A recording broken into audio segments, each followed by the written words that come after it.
Welcome back, ladies and gentlemen, to another episode of the Bull City Coordinators Duke Football Coverage Podcast. You know all the boring introductory stuff that I'm going to say, so I'm just going to skip all that now and get straight to our guest, our good friend Conor O'Neill, the Duke Wake Forest glue guy, the everything guy of sports coverage. Conor, how are you, man? I'm good. It might be one of the first times that I've ever been referred to as a glue guy, but I did always see myself that way as a basketball player, so I like it. You are like the Brian Zubek and Lance Thomas to our 2010 tournament run. I've heard John Shire talk about Brian Zubek's athleticism or lack thereof enough to know that you mean that lovingly.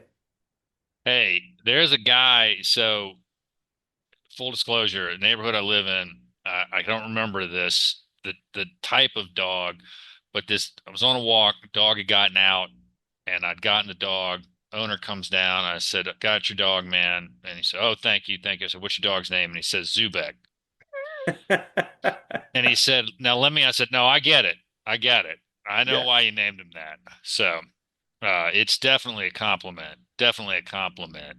But let's talk a little bit of football here. As part of getting ready for this episode, I learned something interesting about we're going to talk about Duke and Wake Forest. I want to talk about Wake Forest first because the new head coach there, I learned he and I share a birth uh, day, albeit not year, with Kobe Bryant, Oh the wow. man who I take my nickname, the Legal Mamba, from, who is in many ways my guiding force in life. Uh, so I'm very interested to hear what you have to say about Jake Dickert over at Wake Forest. What can you tell us about him? So I'll be able to tell you a lot more like the end of September when we've seen him in action and what it actually looks like. I can tell you right now the biggest change on the field that people are going to see is the slow mesh is dead. Like that's 6 feet under. There's no like in this for the sake of continuity, still running some of the same techniques for the sake of the personnel. Like sometimes you'll hear about that with new coaching staffs. There's none of that here. Like it's a brand new overhauled offense. They're calling it a power spread, which to my mind and to their recruiting philosophy backs this up. It's a lot of tight ends. It's they're Okay. throwing a lot of tight ends on the field. They want to get some sets with two and three of them on the field at the same time and be able to have that run threat option that doesn't necessarily come from spreading you out. It comes from getting a mismatch with a 6'5", 240-pound guy matched up against somebody he can either outrun or outjump or be more physical than. And then the added benefits of that, if you have tight ends that are good run blockers, it's like running run plays with 7 or 8 offensive linemen instead of just five. And also, your running back and quarterback aren't sitting there pitter pattering in the backfield for 3 seconds before making up their decision on where to go. Um, as far as Dicker goes, the I, I I had a little practice in this earlier this week with a radio interview in a Charlotte station. With all the respect in the world possible for Dave Clawson, because I think he accomplished some things at Wake Forest that people would not have thought possible in this day and age of college football. They needed a breath of fresh air. They needed a change of the energy. The things around the program had gotten a little bit stale, and that happens when you go 4-8 in back-to-back seasons. I think it was three combined ACC wins. There really just wasn't all that much positive to take away from the last 2 years. So it's a program that needed a reset button, and that's where Jake came in, and you could feel the energy from the few spring practices that I was out there for. One of my main takeaways was that they blared music for the entire time. Usually under Clawson, that would be cut off after the early stretching period, and then you might hear music one other time, and that would be like a specific portion of practices that we might see once every 3 or 4 practices. Um, but they're upbeat. Um, we'll see what it leads to on the field, but right now the vibes are good, as they would be with any coach going into his first season. Well, I do think if you look at Clawson's tenure, while it might be consistent with what had happened at Wake Forest over with his predecessor, it is not consistent and not typical for most coaches. And those kind of decline endings is what you see a lot of times with coaches who hang around at a place who are fortunate enough to be around at a place for a long time. Think Bobby Cremins for you older guys like myself at Georgia Tech. I think that's always a good one to think about. Now, I'm intrigued by this idea of a power spread. I like the sound of that. Are they just going to go with a single back, or are they gonna switch it up? Maybe bring one of those tight ends and do some kind of fullback fake stuff, or what? Are they hiding all that till later on in the season? I think they'll play it coy. I don't know that we saw all that much in the spring to really have that good of a sense of it. I can see it playing out kind of both ways. I don't know if the personnel they have on the roster right now gives you an H back, in the sense of the one I go to, and maybe this is just a byproduct of being in this state for the past decade plus. I always go to the way NC State used Jalen Samuels. Like that's kind of the blueprint for an ACC H back in my mind. I don't know that Wake has anybody on the roster that fits that mold right now, but I think in the future they could. Like I think in the future the idea of having a guy that can line up in a 3-point stance next to the offensive line, but also motion into the backfield and be a run threat. I think I think there's some, what's the word I'm looking for? Ambition on Wake's staff, or for Wake's staff, that's eventually what the offense can feature. Well, what what should we expect from Wake this year? Kind of new coaches, new first seasons for new coaches go, I think, kind of one of two ways. You think about the way that Clawson started. You think about the way that Diamond Dave at NC State started. There's kind of a slow start, and you're getting ready, and you're getting used to things, but then things turn around by about midway through season two, maybe season three, or they come out guns blazing and catch fire, and then the coach usually takes another job somewhere else. But what are you thinking about what we might see from the Demon Deacons this season? Yeah, I mean to kind of disagree with you on part of that. The coaches you mentioned did it in a completely different era, even though it was only about 10 years ago. Because Yeah, with NIL and with immediate eligibility and the availability and the opportunity you have to just completely revamp your roster overnight, pretty much changes the game for first year coaches.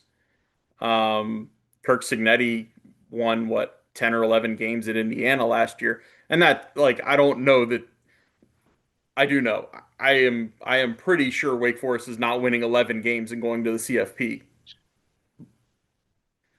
I Like would.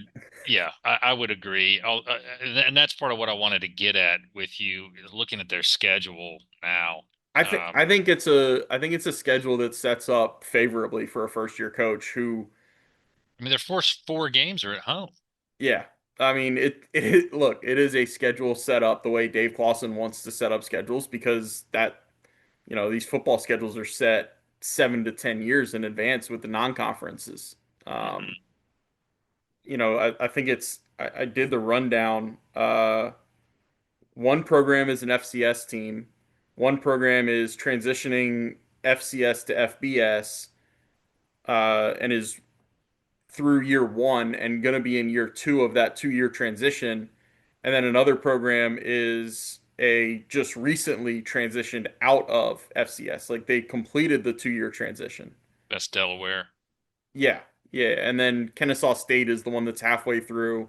And then Western Carolina is the one that's actually a FCS program. SoCon, baby. Go back to my old College of Charleston days. Yeah, yeah. Me too with Elon. Hmm. Back in the day for both of us. That's right. Um, so look, I think that this is a schedule that sets up for Jake Dickert to win 6 or 7 games. If they get 8, maybe start building the statue right now.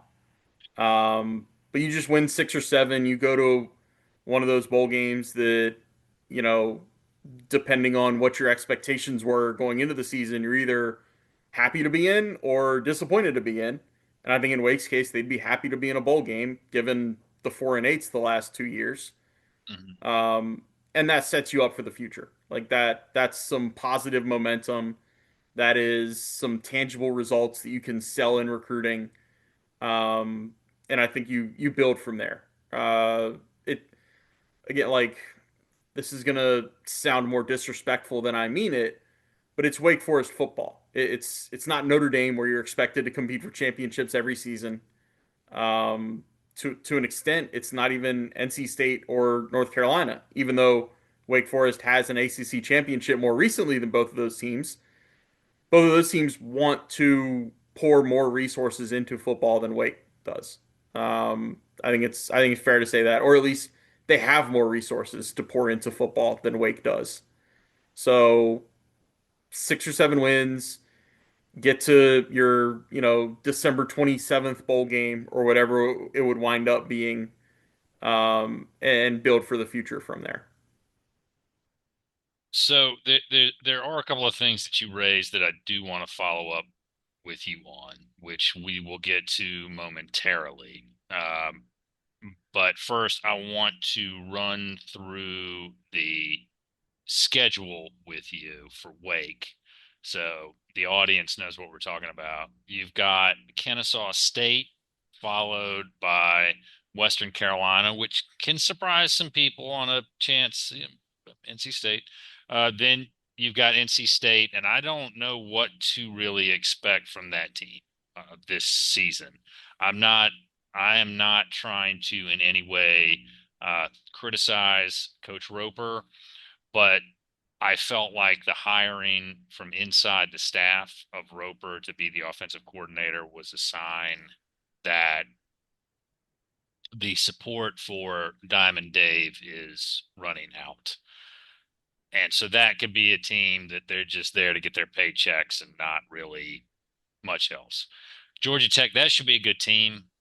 That is a team I never want to play because they're always going to be well coached. Then you You're got Virginia hoping Tech. not that Wake Forest will be ranked for that game, but you're hoping Wake Forest is not ranked for that one.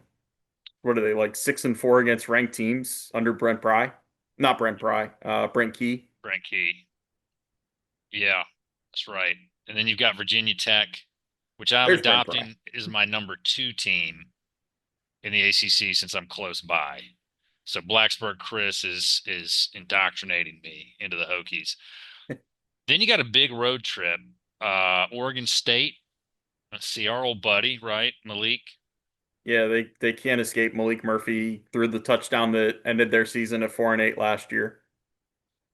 Then they get a bye week. They come back home. They also have a bye week between NC State and Georgia Tech for some reason. That's kind of weird, but whatever. But then they come back home to play SMU. Then they go on the road to Florida State, on the road to Virginia, on the road to. I'm really trying not to make commentary here, so I will not. Apologize to my wife because she's fascinated by this. But a game against North Carolina. Be quiet. Then a home game against Delaware. The UNC game's at home too, and then on the road for the Blue Devils. So looking at that, you got a real chance to start 3-1. Virginia Tech's up in the air. You could beat Oregon State, maybe. Weird Um, road trip, you know.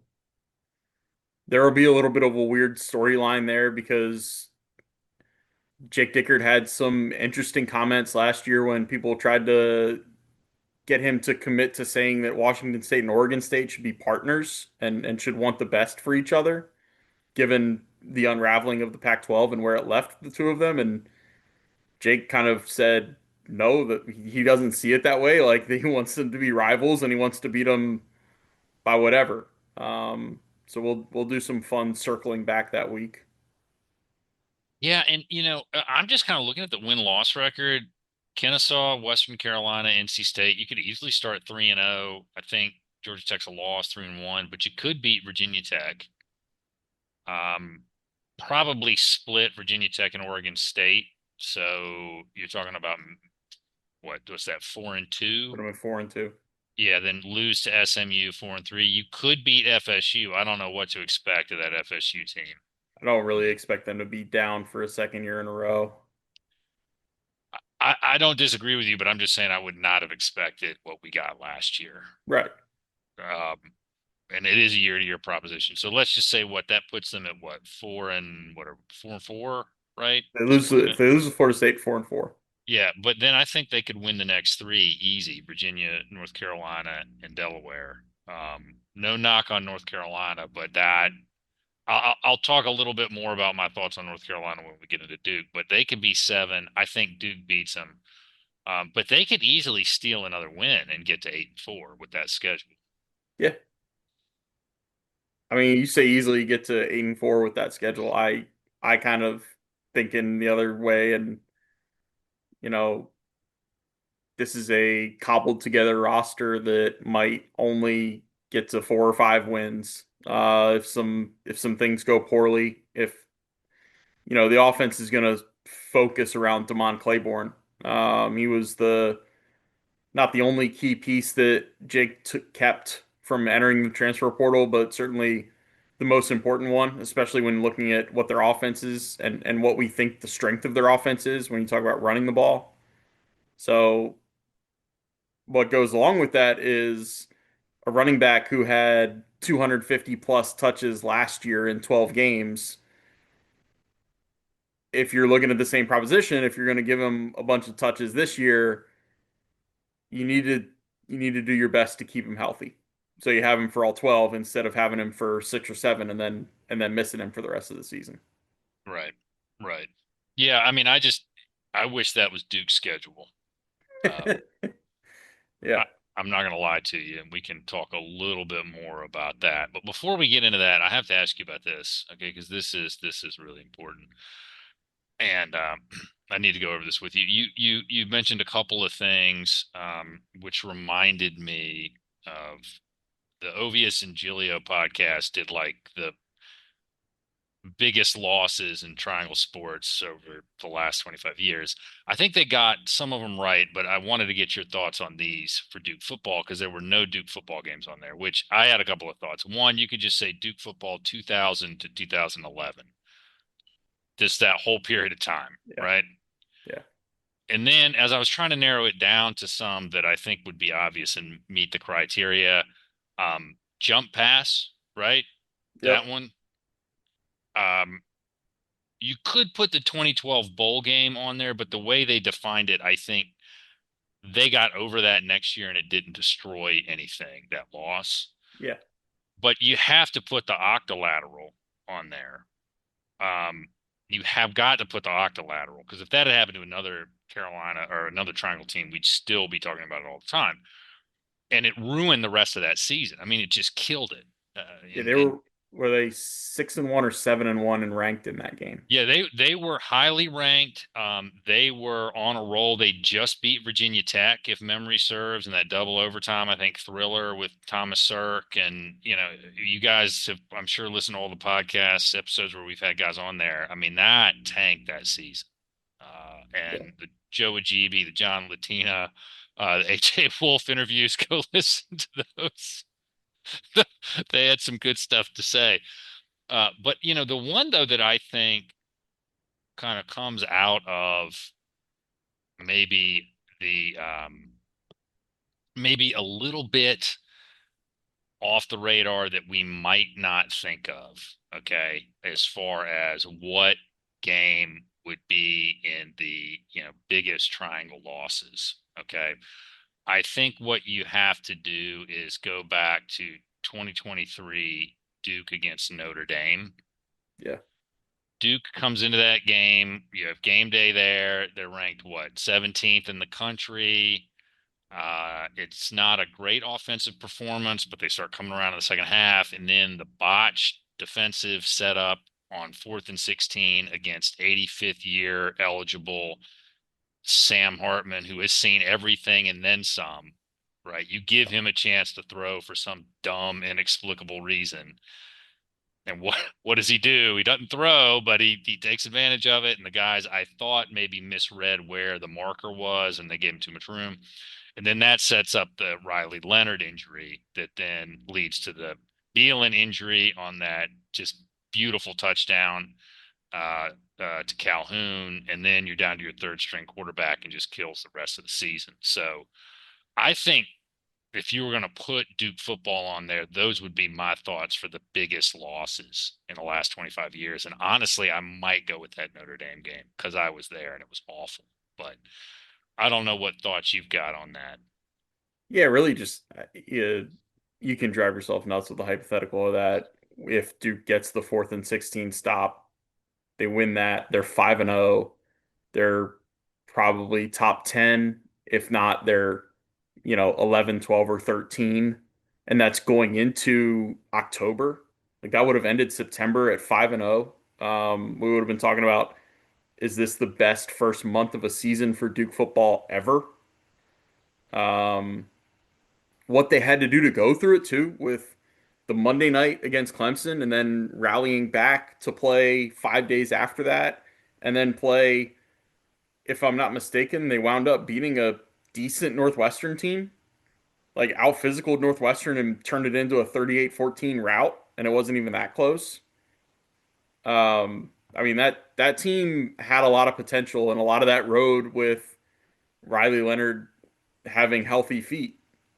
And when Riley Leonard had healthy feet in that season, they're 4-0 and 1/4 and 16 stop away from 5-0.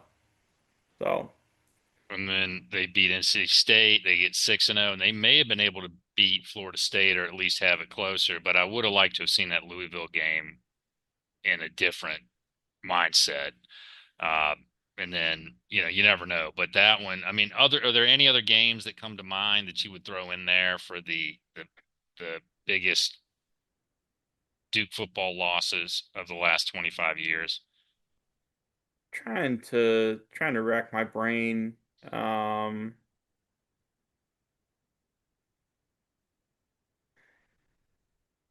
they had a good season after 13, right? They had 14 was Right. a really decent season, but I don't know if there was any loss that you can point at as like this would have turned them into another trip to Charlotte type If of. I remember right, they lost a game against Virginia Tech where Ross Martin, for whatever reason, could not kick field goals against Virginia Tech.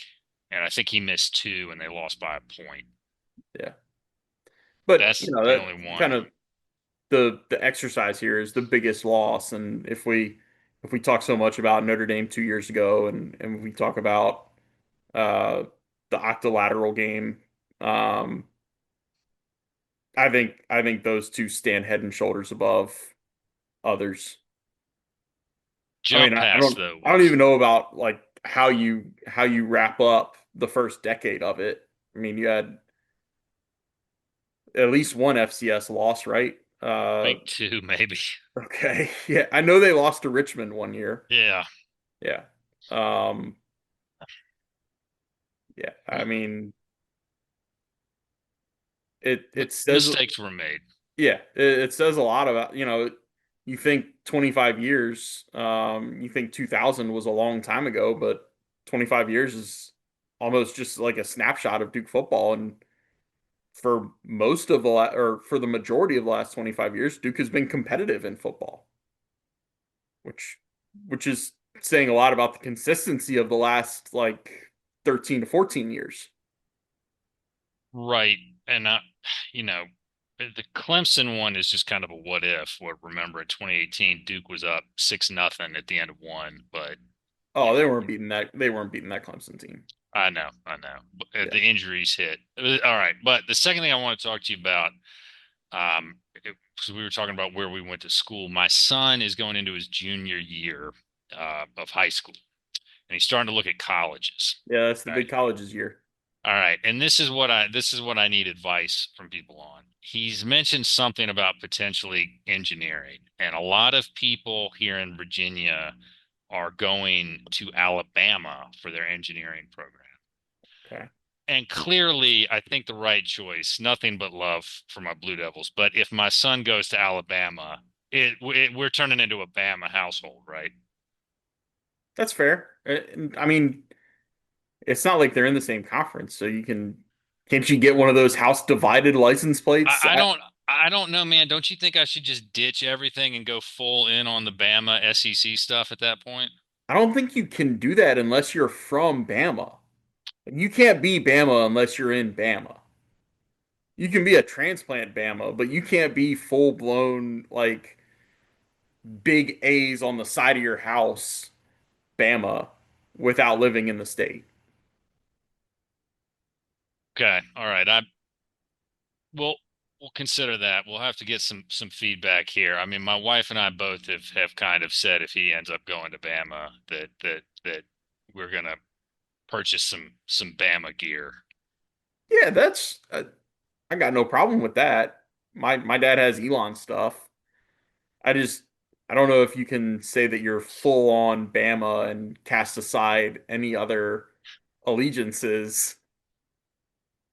Well, what if they start winning national titles again? I mean, I feel like at that point, since my dad neglectedly raised us to not be Clemson fans, I have to make up for that. That's a little different if they're beating Clemson there. Like I'd sign up for another couple rounds of Clemson Alabama national championship games. Yeah, that'd be good. That'd be good. Well, let's turn to soon to be national title contenders, Manny Diaz and the Duke Blue Devils. How are we going to replace Jordan Moore and Eli Pankow this year? With guys that have just gotten to campus maybe a month ago, which is a little bit of a scary proposition. I do I do love what I saw from Quayshawn Brown at points last year, and the only time we saw Duke in the spring was their spring game, and he was one of the stars of that thing. Um, I think there's breakout potential there. Uh, if you listen to the Big J Little J show, you know that me and my co-host Jordan go back and forth on Samir Hagens. I thought there was a breakout coming. Always invest in the stock. Always I I invest. I thought there was a breakout season coming 2 years ago, and it just wasn't there. He had a great last half of the 22 season, and then last year he had snippets, and snippets are fine when you have Jordan Moore and Eli Pankel out there to take the lion's share of reps and targets. But I think Duke needs more out of Samir Hagens this year. Um, and then you're looking at two main transfers, Cooper Barkate, and I apologize if I butchered that pronunciation. He's the incoming receiver from Harvard. That if you've followed the transfer success that Duke has gotten on the basketball court from Harvard from the Ivy League, you're going to be really unimpressed and not put any expectations on him. If you follow the success of Ivy League transfers on the baseball field for Duke, this guy might wind up being all ACC. Obviously, it's never going to be that simple, but I would just caution the people that would only think of like Cale Catchings came from Harvard and just rode the bench in John Shire's first season. Uh, they had another one. I think he was from Princeton. Max Johns, kind of the same thing. I don't think that's going to be the case with Cooper Barkate. I think he's going to be a legitimate guy on the outside. Um, the other one coming in is Andrell Anthony from Oklahoma. A little fuzzy on his background. I believe he was hurt, and Yeah. and I think the idea is get him healthy. He's a speedster, and I think Duke winds up with some good production there. It just a lot of that is getting sorted out right now. when it's summer workouts, when these guys are in the weight room with David Feely, and then it's on them to get out and throw routes with Darian Mensah, with Henry Beelan if Darian's unavailable. Like you gotta get the timing of routes down right now, and that'll dictate a lot of what the in-season success looks like. Yeah, and I did a preview with my guys over at the ACC Weekly podcast, and I'm not sure. I think the defense will be competitive. The defense will keep them in games. They've got guys who come back. Duke's developed strangely. I can't believe I'm saying this, but depth. Let's all take a deep breath and acknowledge that. And depth at the defensive line. How? I don't know, but let's all thank the football gods for that. The secondary, I think, will be good. And is Gompers going to play linebacker? If you hadn't asked me, I'd be able to tell you, but now that you asked me, That's what he was listed at when I looked, but I don't okay. believe what is what let me. I don't believe what the teams put out. There is a real 1984 element to coaches and administrators messaging, so I just generally don't believe anything they say. Yeah. Um, I think he's playing linebacker. I know he played both tight end and linebacker in high school, but I think he strays toward the defensive side of the ball. Okay. Yeah, I mean, I think the defense should keep us in games, right? Oh yeah. The the defense is going to be the strength of this team. It was last year. It will be again this year. Um, I don't know that they'll have to win every single game 17-10 though. I can give you that. Well, yeah, so I mean, what do you think about the offense? Because here's kind of where I am, and maybe I bring my baggage of years of watching Duke through the dark times, shall we say, and even before that. But uh, skill position players like Jordan Moore and Eli Pankel are rare at Duke, and having two of them at the same time is even rarer or more rare, whatever the appropriate terminology is. I'm sorry to my English teachers, but I kind of worry a little bit about how we're going to get the offensive production back. So with all due respect, I think you're kind of looking at it in the wrong way in terms of focusing on who's gone. I think that the running game will be very much improved for this team based a lot of that thought is based on the fact that you have a quarterback that actually wants to run the ball Right. or And that's, that is a yep, willing runner. right. I mean, let's again, like let's throw the all due respect out there. Let's say that look, Malik Murphy's name is atop the Duke record book for single season touchdown passes. Nobody's going to take that away from him until somebody actually breaks the record. But he was one of the most immobile college quarterbacks I've ever seen.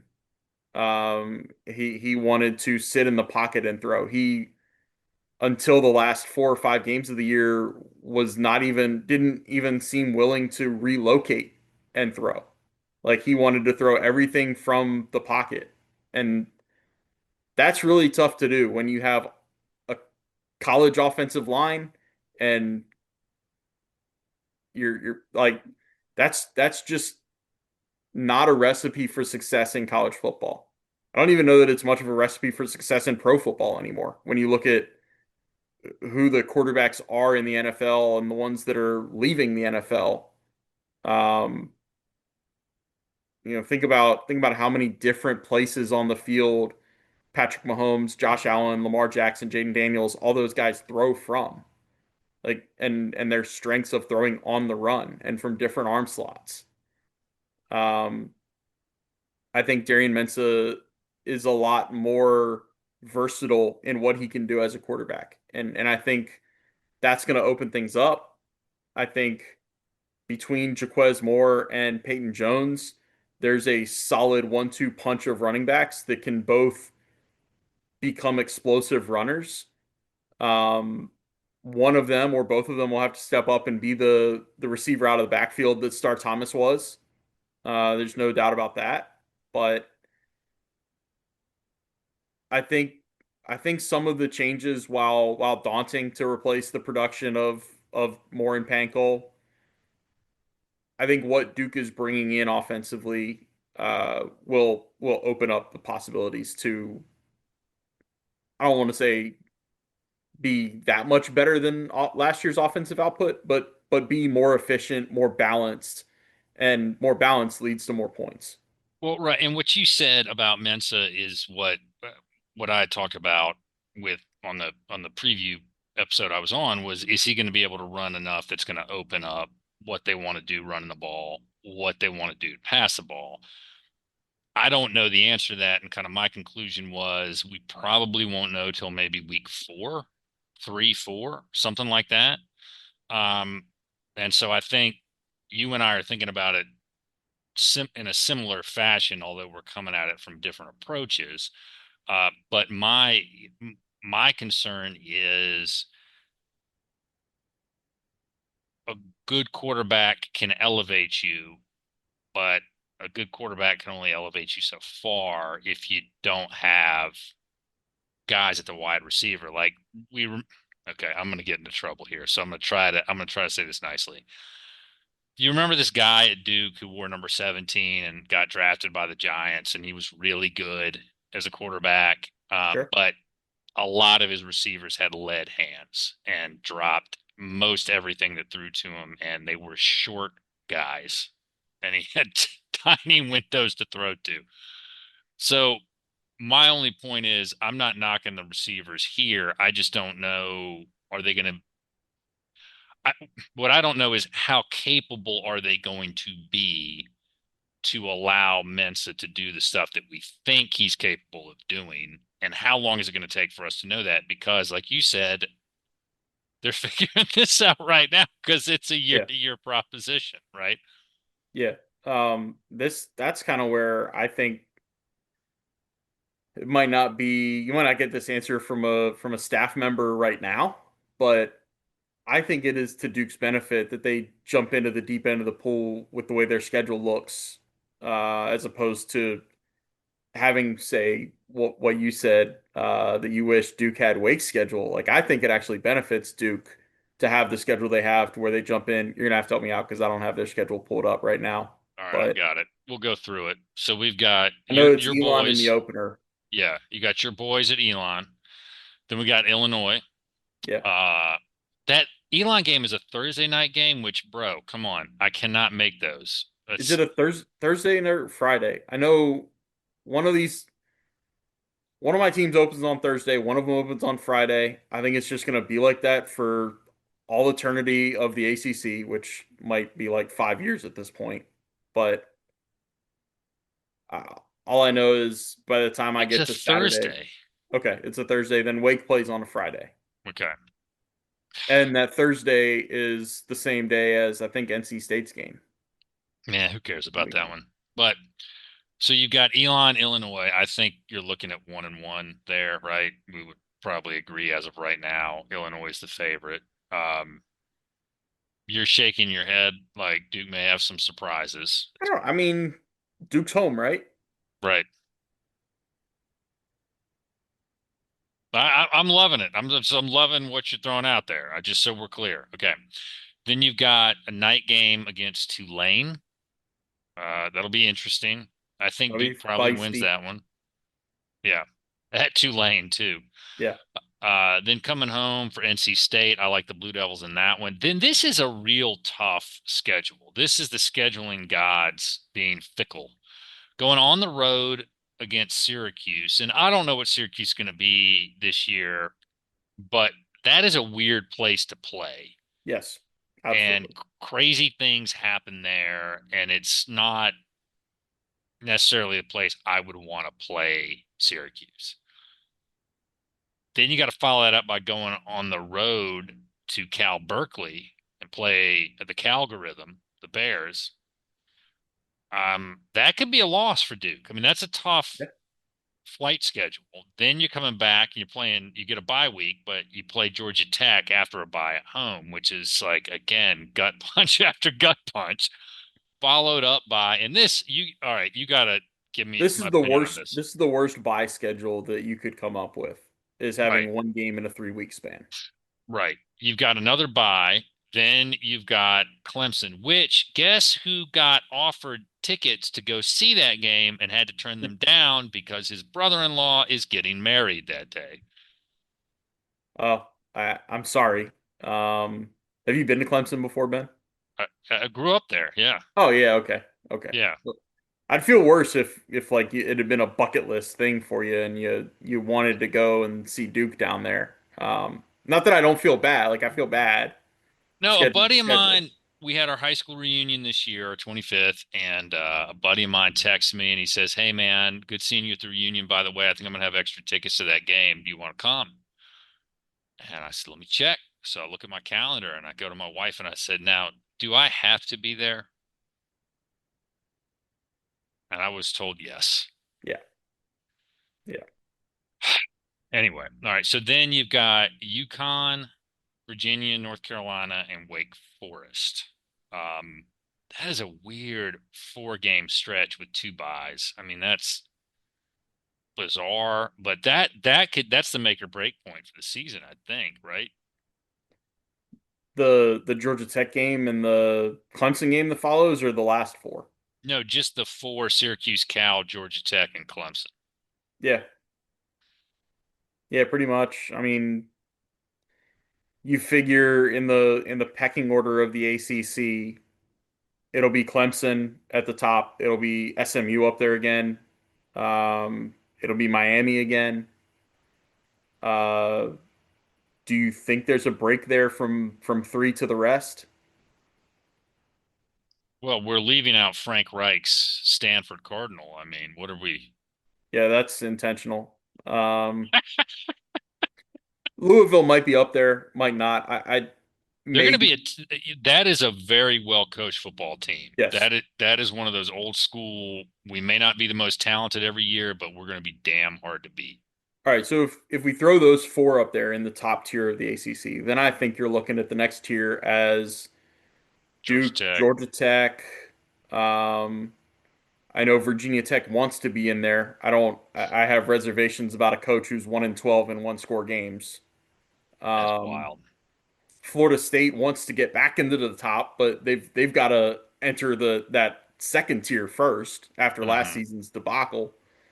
Um, so talking about beating the teams that are in your tier, I think maybe you can throw Syracuse in there also. Fran Brown has proven that he can get the talent to go up there. That What is Pitt going to do too? I mean, are they going to be better? Or are they on the downward trend? I mean, they get the quarterback back, right?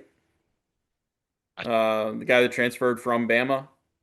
I'm not sure. I'd have to check. I'm Like pretty most sure their Duke fans, quarterback's I have back. negative thoughts about Pitt, but Yeah. I can guarantee you, just knowing what a Pat Narduzzi coach team looks like, they're going to be aggressive as hell, and they're going to have about 40 sacks by the end of the year, if not more. Um, but yeah, you've got to beat the teams in your tier, and then try to steal one against the team that you're playing up against. And is the only one from the top four that Duke plays Clemson? and Georgia Tech. I think Georgia Tech's in the top four. I mean, I think they're in the I top don't know. four. I don't know if I'd go that high for them. I like them. I do. Well, they can. They certainly can be. I Yeah. think they can be. It's Yeah. going to be, are they healthy, right? Yeah.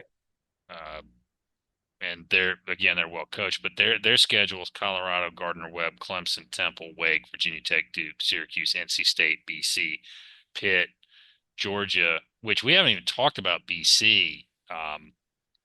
Old Duke guy Bill O'Brien is a good coach. Say whatever you want about him. He's a good coach. Yeah. Yeah. God, there's a lot of teams in this league. I know. But I mean, looking at Duke, and it's not even just the 4 game schedule because that UConn game, they got to go on the road for that one. And UConn is on an upswing potentially. So I don't know what they're going to Maybe. be like this year. But hey, that game last year was not a walk in the park for Duke. No, and Wake went up there. I can't remember in the pecking order and the cadence of the season whether it was before or after Duke's game. I think it was after because I think Wake went up there in October, and Wake was lucky to escape there with a win. Granted, that was a lot worse Wake team than Duke was last year. Um, but yeah, I just I discount it being a road game just because they're going to UConn and there might be 12,000 people in the stands. So it's sort of like being at home. Right, right. I mean, Duke is used to playing in front of stadiums with empty seats. Like, we don't have to make any uh, excuses about that, right? Yeah. Yeah. I mean, as I'm looking at that schedule, I'm thinking the first four Duke probably should be 3-1. The next four, man, getting out of that 1-3 would not be terrible. So maybe you're looking at 5-3 coming out of that. Um, Best case scenario, you end up maybe 8-4, but I feel like it's more of a 7-5 season just with the unknowns that we have right now. I don't know how you feel about that. You know what the craziest thing about this is to me is I feel like we're in deja vu territory because Mike Elko comes in with very low expectations. All we were talking about was the players that had left, and they go 9-4, and it's like it's celebrated um, with the caveat that the schedule was pretty weak, right? Then year two, the expectations were higher. We thought the talent was better, but the schedule ramped up, and for a litany of reasons. I mean, it wasn't just the schedule getting tougher; it was the Riley Leonard stuff. It was all the stuff working against them in 23. Um, that team probably was better than they were in 22, but they had fewer wins because it was a tougher schedule. Um, then you press the reset button with a coaching change. Manny comes in. Not much is expected going into year one. They win 9 games again. Yeah, no, I agree with you on that. I thought last year though that they got to 9 didn't surprise me. I thought they were at 8-4 because they were so age loaded last year, They were.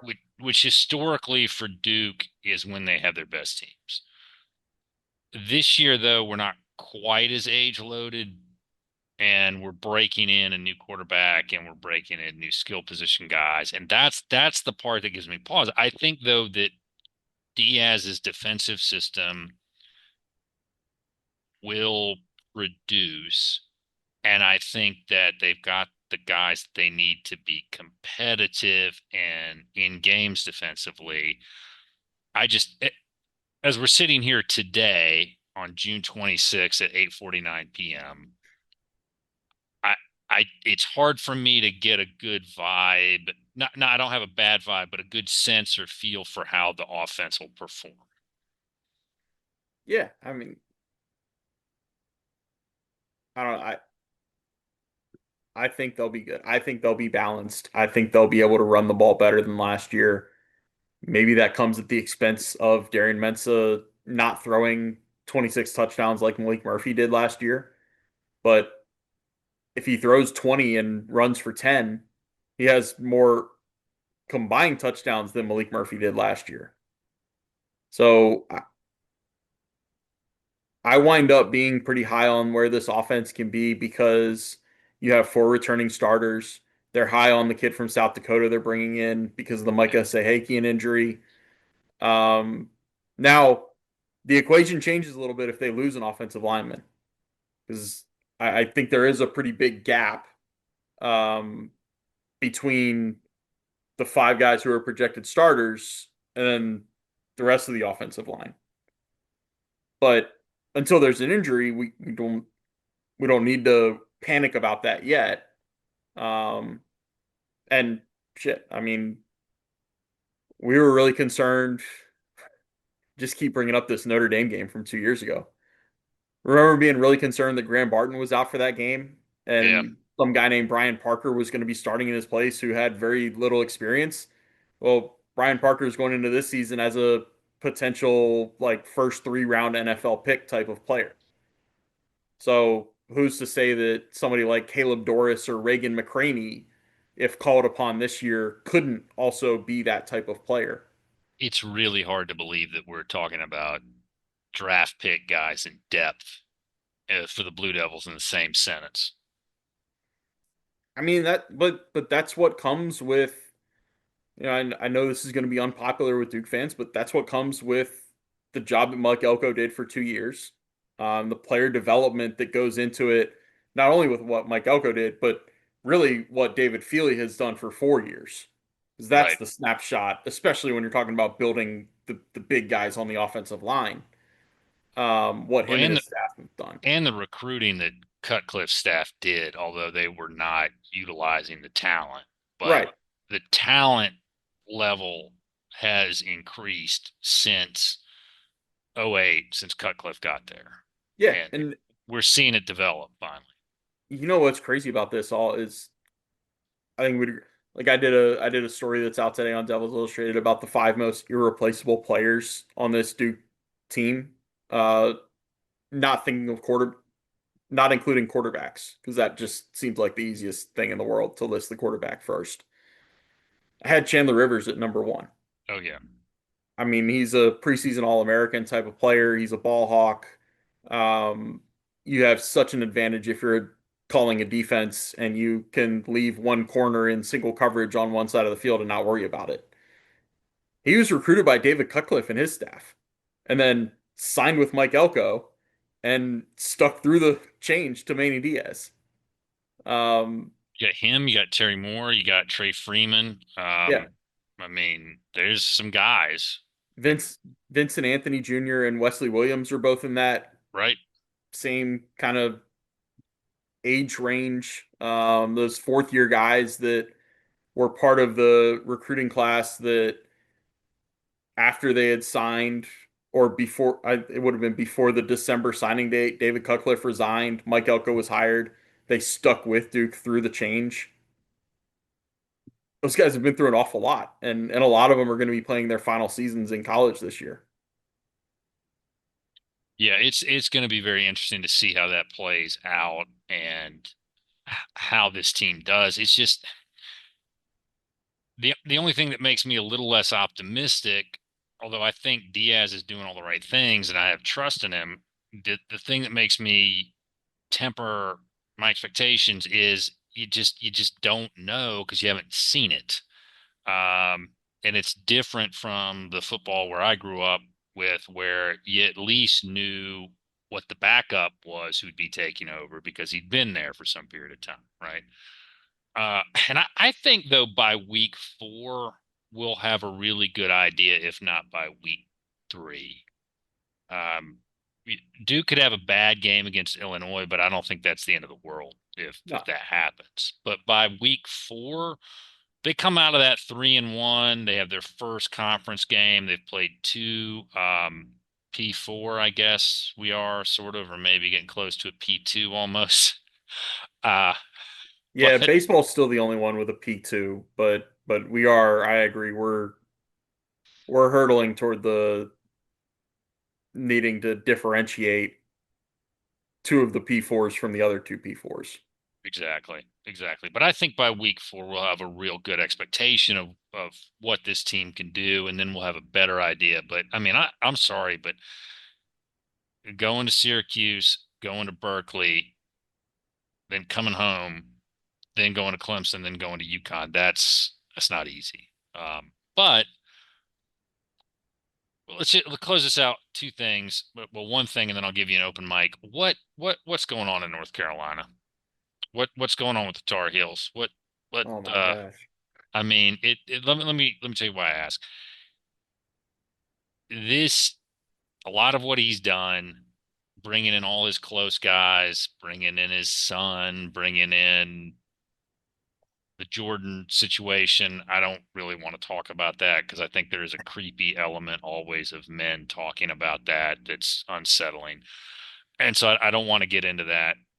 But what I do want to say is it has all the signs of a guy who doesn't really care as much about football anymore, and he's looking out for his kids or his close friends that he wants to turn the business over to. And the decisions that are being made, or at least the way it's being reported, does not sound like what you would want, what you would expect, or what you would hope for, or somebody who's solely invested in North Carolina football. That's what it seems like from the outside, and it reminds me of a lot of older lawyers that I've dealt with in my career. I don't know if you've got any thoughts on that. So my only real thought is, I guess Carolina fans won't want to hear this or maybe wouldn't admit to it. Um, I don't know how many of them are actually listening to this, but I kind of don't think the on-field product matters unless they completely bottom out and go 2-10. If it's just a disaster in every facet of the game and Bill is surly and is clearly disinterested and not coaching them and just wants to set his son up with a cushy head coaching job in a year or two, I think that's a disaster. But I think the goal has kind of already been accomplished because I think the goal all along has been prove that we're serious about football so that we're set up for the next wave of realignment. And North Carolina can show either the SEC or the Big Ten that we're so committed to football that we gave Bill Belichick a $10 million a year contract. We gave him a staff salary pool also worth 10 million, and we allowed him to bring in a GM. We allowed him to talk about us being the 33rd NFL team. I think it's all more of a calculated risk of not Bubba Cunningham, but the board of directors and the board of trustees, whatever they call it at Carolina. I'm not up to par with all of that terminology there, but I think that's the goal here. There are other goals that come with it, but I think the number one thing is a lot of those boxes are already checked. They've already proven that they want to spend money on football. They've already proven that they can't settle for the old folksy coach who gets NFL caliber quarterbacks and goes 8-4 and loses to Georgia Tech and has them set up in the top 10 of the CFP going into November and flames out. Um, I think I think the goal has already kind of been accomplished there. Yeah, I think that was kind of my thought. Is it I don't want to say it can't work out, but the hire never really made sense to me unless you were trying to say this isn't really about, to your point, wins and losses. It's about getting your name in the paper. And boy, have they done that. Yeah. Uh, so um, I just, I don't know. I could, one thing that the OG podcast has talked about a lot is the recruiting there does not seem to be what you would want to see from a top level program. So, his time as a GM has some question marks associated with it. So I don't know how this will work out, but we'll see. I mean, they could really surprise us all. But so we've got Duke. Could be a good season for the Blue Devils, I think. We'll have to see what happens. I'm excited about it. But Connor, you know the drill. I'd like to give you an open mic. Open mic. Um, so I sit here watching round two of the NBA draft. Uh, Congratulations to Sion James, gonna still be a teammate with Con Knipple. Um, Go Hornets. I'll say this. I think I've hit on this a couple appearances ago with you, Ben. Just please keep supporting objective work by myself and or others on the Duke beat. I can't tell you how valuable it is to get the insight of somebody who is not looking to just buddy up to players on their favorite team after games.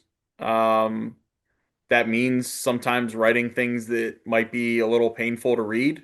That means sometimes I'll be wrong and have something misread. Uh, maybe something works out that I didn't think would work out, or maybe um, whatever's the inverse of that. Brain's a little summer fried here in the 100-degree heat. Tell me about it. But um, just go check out Devils Illustrated. It's moving to a different platform here soon enough. If you might already be listening to this after July 1st when the merger occurs with On3. Um, but we're still going to have a site there. Like Duke is going to move. The Devils Illustrated platform is going to move to On3, and that'll still be me. So please go check it out.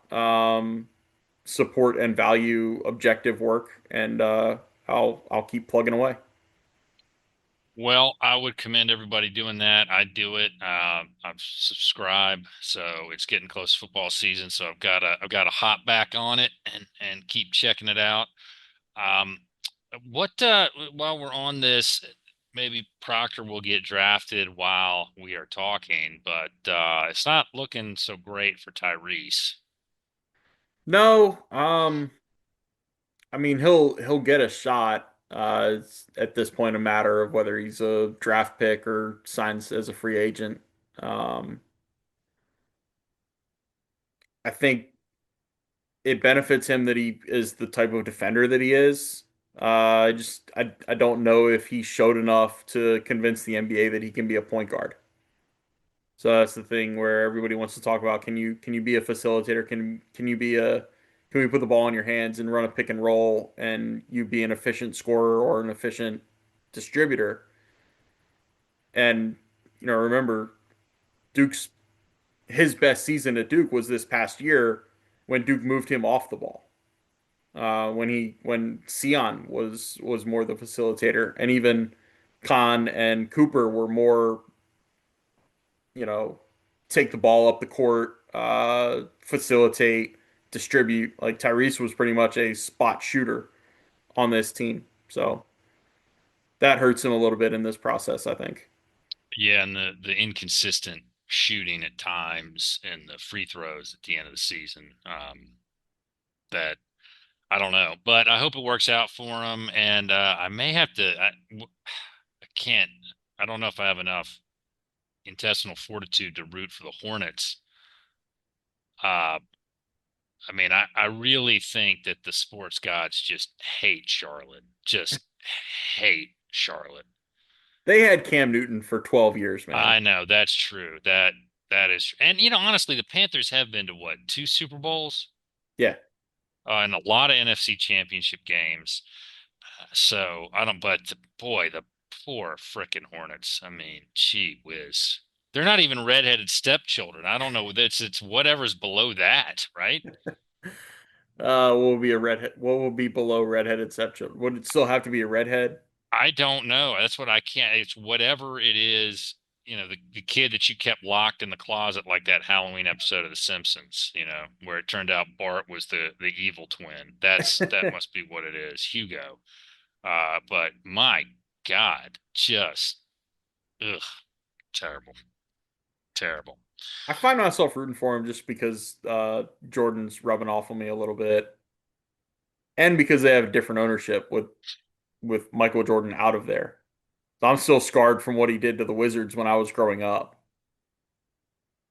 Oh yeah, yeah, that's taking me back. And didn't he? Was he with the Bucks when they drafted like T.J. Ford? I don't think so, but maybe. I just know he drafted Kwame Brown and killed his confidence every day in practice for 2 years. He traded Richard Hamilton because Richard Hamilton refused to give him the ball every time down the court or something like that. Like Richard Hamilton wasn't drinking the Jordan Kool-Aid. So he got shipped off to the Pistons where he won, what, three or four championships? He won one there. Played in a couple Okay. conference championship games, but yeah, he was on that championship team. And Yeah. then I think he was there for the Malice and the Palace, which is a great what if. Uh, could that Pacers team have won? I don't know. But yeah, I Yeah. feel you on that one. Jordan as an owner was never good, but Jordan, the talent evaluator, the best draft pick he made was the one that he made as the outgoing owner to get them to draft Brandon Miller or yeah, Brandon Miller. That was his last act as owner. well, I hope I hope for Con and James that it works out, but we'll have to wait and see Yeah. what happens. But Connor, thanks a lot for coming on. I appreciate it. And guys, you know where to find us. We're on all the socials at Duke FB coverage. You can go to our website, bullcitycoordinators.com. Give us a phone call. You know the phone number. If you want to get in touch with us, give us a call, leave a message, 540-632-0160. And as always, go Duke.